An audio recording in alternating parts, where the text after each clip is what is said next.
একটা সংসার ভেঙে যায় শাশুড়ির কারণে, আবার একটা সংসারও ভেঙে যায় স্বামীর কারণে। দুজনের কারণে সংসার ভেঙে যায়, আবার দুজন চাইলে সংসার টিকে থাকতে পারে।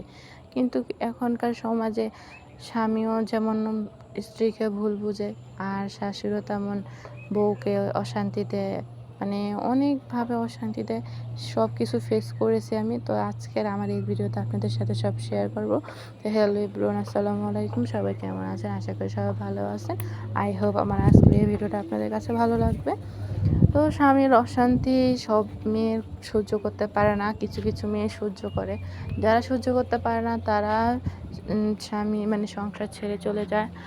আর যারা সহ্য করতে পারে তারা এটা ধরে বসে থাকে যে আমার মা, আমার দাদা, নানি যারা সহ্য করছে আমরাও পারবো, এরা ভেবে তারা থেকে যায় আর সন্তানের মুখের দিকে তাকিয়ে থাকে।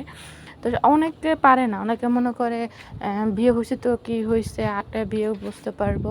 তো এটা ভাবে আমরা যেটা মনে করি যে মেয়ে মানুষের জীবনে একবারই বিয়ে হয়, একবারই সব হয়, বারবার বিয়ে হয় না। যারা বিয়ে করে তারা অন্য মানে করে আর কি বলবো। আর শাশুড়ি তো আছেই যে তারা বউ যদি মনের মতন না হয়, মনের মতন কাজ না করে, তাদের কথায় উঠা বসা না করলে, তাহলে তো সে বউ ভালোই না। তো সে বউ হচ্ছে বেয়াদব, যে শাশুড়ির কথা শুনে না, সে বউ হলো অশিক্ষিত। মানে তারাই ফ্যামিলির মধ্যে, মানে আমার শাশুড়ি আর হচ্ছে ননদ আর সে আমার বড় জার, মানে তারাই শিক্ষিত। একমাত্র গণ্ডমূর্খ হলাম গিয়ে আমি আমি বাড়ির ছোটো বউ, মানে আমি গণ্ডমূর্খ।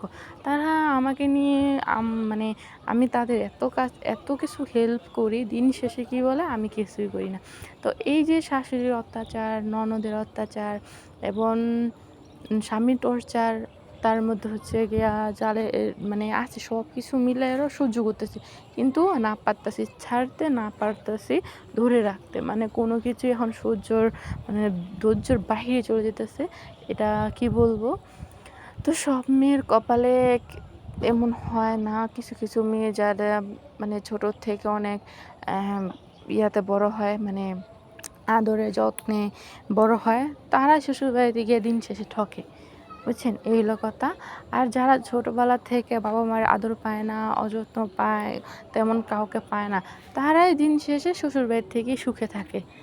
আমাদের মানে দুইটা ভাগ্যই যেন কেমন। দিন শেষে আমার মানে হেরে যে ভাগ্যবতী গেছে, অনেকে বলে না, আসলে এটাই। অনেক স্বপ্ন, অনেক আশা নিয়ে শ্বশুরবাড়িতে এসেছিলাম যে আমার নিজের বাবা মাকে আমি যেভাবে ভালোবাসছিলাম, সেম আমার শ্বশুর শাশুড়িকে আমি সেভাবেই ভালোবাসবো, নিজের আপন বাবা মার মতন ভালোবাসবো। কিন্তু আমি আপন করলে কী হয়েছে, আমাকে কেউ আপন করে নিতে পারেনি। এই যে রান্নাবান্না করতেছি, তাদের জন্য কিন্তু রান্নাবান্না করতেছি, কিন্তু কি আমি এখান থেকে কিছুই খেতে পারবো না। মানে তারাই এটা করবে, তারাই খাবে আমার জালে, মানে আরও আছে, মানে তারাই খাবে, কিন্তু আমি খেতে পারবো না। ভিডিও ভালো লাগলে লাইক করবে।